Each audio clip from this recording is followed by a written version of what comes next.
السلام عليكم ورحمة الله وبركاته أعزائي طلبة وطالبات وأولياء أمور الصف الأول الإعدادي. بإذن الله هناخد مع بعض دلوقتي General Exercises تدريبات عامة on Chapter 3 على الدرس أو على الفصل الثالث من قصة فريق الأحلام من كتاب المعاصر بداية من صفحة 302.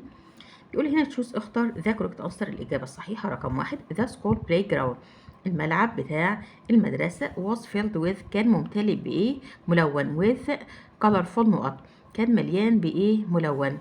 تنس خيام ولا فلاورز زهور ولا بوكسز صناديق ولا تولز أدوات. طبعا كان مليان بتنس الخيام الملونة، كان مليء بالخيام الملونة والزوار الفضوليين. رقم 2. سارة and her team سارة وفريقها explain their نقط شرحوا ايه clearly بوضوح and confidently وكمان بثقة.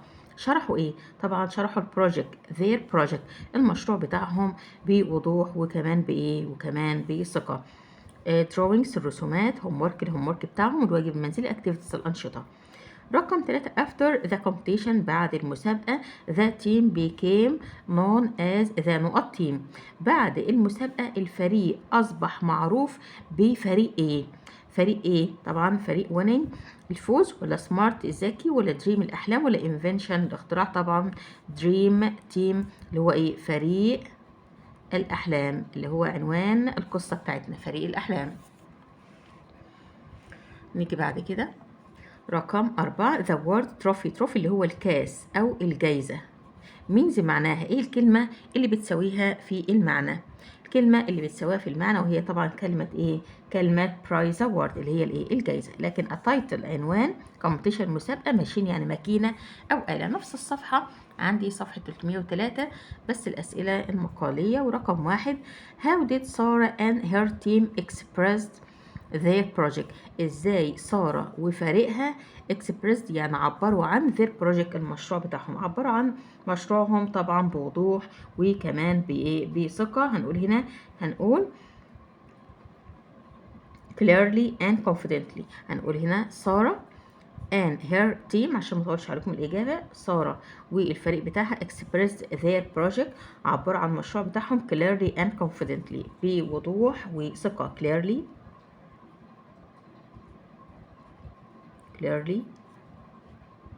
and و confidently وثقة.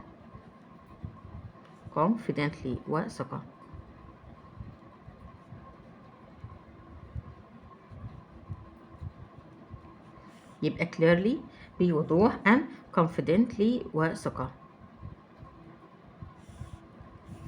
بعد كده who were impressed مين اللي كان مبهور أو منبهر by Sarah and her team's project بمشروع سارة والفريق بتاعها. طبعا القضاء يبقى the judges هم اللي كانوا ايه منبهرين بسارة ومشروعها. هنقول هنا the judges القضاء أو الحكام the judges القضاء أو الحكام اللي كانوا بيحكموا في المسابقة هم اللي كانوا منبهرين بسارة وبالفريق بتاعها. يبقى judges اللي هم الحكام. رقم 3. who are the dream team من هو فريق الأحلام؟ طبعا سارة والفريق بتاعها أصبحوا معروفين إن هم فريق الأحلام في القرية بتاعتهم. يبقى سارة and her team سارة وفريقها. سارة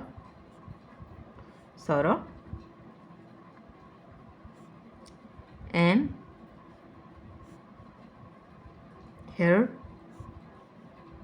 team سارة والفريق بتاعها هم دول فريق الايه؟ فريق الأحلام.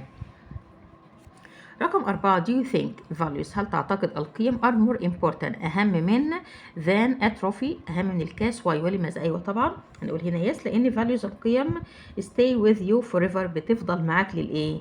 للأبد. لكن trophy الكاس is just an object مجرد يعني شيء. هنقول هنا yes نعم because لأن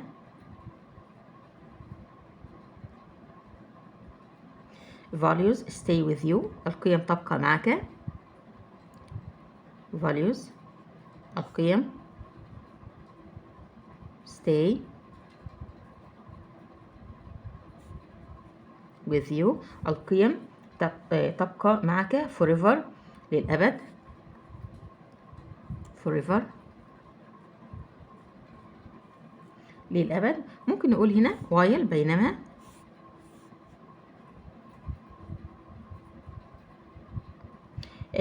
أتروفي الكاس. تروفي الكاس is just an object مجرد شيء. is just as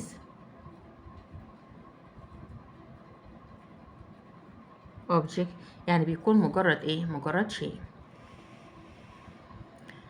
بعد كده بيقول لي read and write true or false. هنكتب بقى صح او خطأ. رقم 1 سارة and her team. سارة والفريق بتاعها were nervous كانوا متوترين وعصبيين when explaining اثناء شرح their project. هم بيشرحوا المشروع بتاعهم كانوا عصبيين متوترين. طبعا false كانوا ايه؟ بيشرحوا clearly بوضوح وكمان confidently وكمان بثقة. رقم 2 the judges. الحكام were only impressed كانوا منبهرين by the machine. كانوا منبهرين only فقط بالماشين بالآلة. طبعا false خطأ. كانوا منبهرين بالآلة وكمان منبهرين بسارة الفريق بتاعها وكمان العمل الجماعي بتاعهم وثقتهم في نفسهم. رقم 3 the dream team فريق الأحلام won the first prize. فاز بالجائزة الأولى تروفي. فاز بالجائزة أو بكاس الجائزة الأولى. لا طبعا فولس خطأ. فريق تاني هو اللي فاز. هما ما فازوش لكن لم يشعروا بالحزن. رقم 4 the children became. الأطفال أصبحوا famous مشهورين in their village في القرية بتاعتهم as the dream team مشهورين كأنهم أو بلقب فريق الأحلام. طبعا true يعني صحيح. بعد الصفحة اللي بعد كده يقول لي هنا صفحة 303 يقول read and complete the sentences. أكمل الجمل with the words in the box بالكلمات اللي في الصندوق. excitement يعني بإثارة أو إثارة أو تشويق. winners اللي هم الفائزون. prize الجايزة. teamwork العمل الجماعي. وساد يعني إيه؟ حزين. هنشوف هنختار كلمات إيه. بيقول لي هنا though يعني بالرغم من another team فريق آخر one first نقط. عايز يقول يعني فريق آخر هو اللي فاز بالجائزة الأولى. Sarah and her friends. سارة وأصدقائها didn't feel sad لم يشعروا بالحزن. يبقى لم يفز بالجائزة الأولى يبقى first a prize. يبقى prize P R I Z E prize اللي هي الإيه؟ الجائزة. Their teacher المدرسة بتاعتهم clapped proudly سقفت لهم وصفقت لهم بفخر and said وقالت you are the real أنتم إيه الحقيقيين. طبعا winners الفائزين الحقيقيين. يبقى winners الفائزين. winners أنتوا الفائزين الإيه؟ الحقيقيين. you showed honesty أنتم أظهرتم الأمانة cooperation التعاون and وإيه كمان والتيم وورك والعمل الإيه؟ الجماعي. team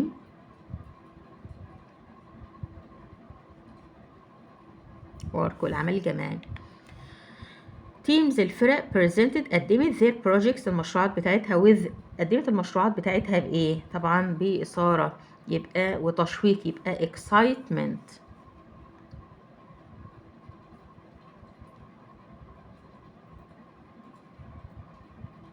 excitement بإثارة وإيه؟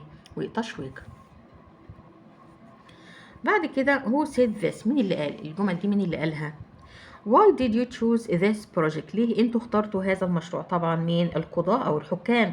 The judges الحكام. The judges الحكام. رقم 2 we wanted to create something. احنا أردنا ابتكار شيء with a purpose له غرض يعني to help our village عشان نساعد القرية بتاعتنا. طبعا مين اللي قالت الكلام ده؟ سارة. هما بيقولوا لها ليه انت اخترت المشروع ده؟ يبقى سارة. You are the real winners انتوا الفائزين الحقيقيين. طبعا المدرسة بتاعتهم يبقى the teacher المدرسة. the teacher المدرسة. بعد كده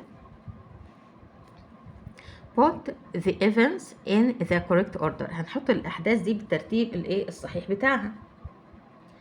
عندي هنا The children الأطفال promised وعدوا to carry the values أن يحملوا القيم into the future لحياتهم المستقبلية. The teacher called them المدرسة نادتهم أو لقبتهم يعني the real winners إن هم الفائزين الحقيقيين. Another team فريق آخر won first prize فاز بالجائزة الأولى. The team became known as الفريق أصبح معروف ب the team أو the dream team فريق الأحلام. عندي هنا أول حاجة خالص هتبقى another team فريق آخر هو اللي فاز، دي اللي هو الأولاني الترتيب الأول، دي رقم A أو رقم 1. وبعد كده عندي تاني حاجة هنقول هنا the teacher called them المدرسة قالت لهم إن هم الفائزين الحقيقيين، كده B أو رقم 2 عادي لو أنا رتبت بأرقام عادي. بعد كده الأطفال وعدوا إن هم يحملوا القيم للمستقبل، دي C رقم 3. وبعد كده آخر حاجة خالص الفريق أصبح معروف إن هو فريق الأحلام، دي رقم 4 أو D.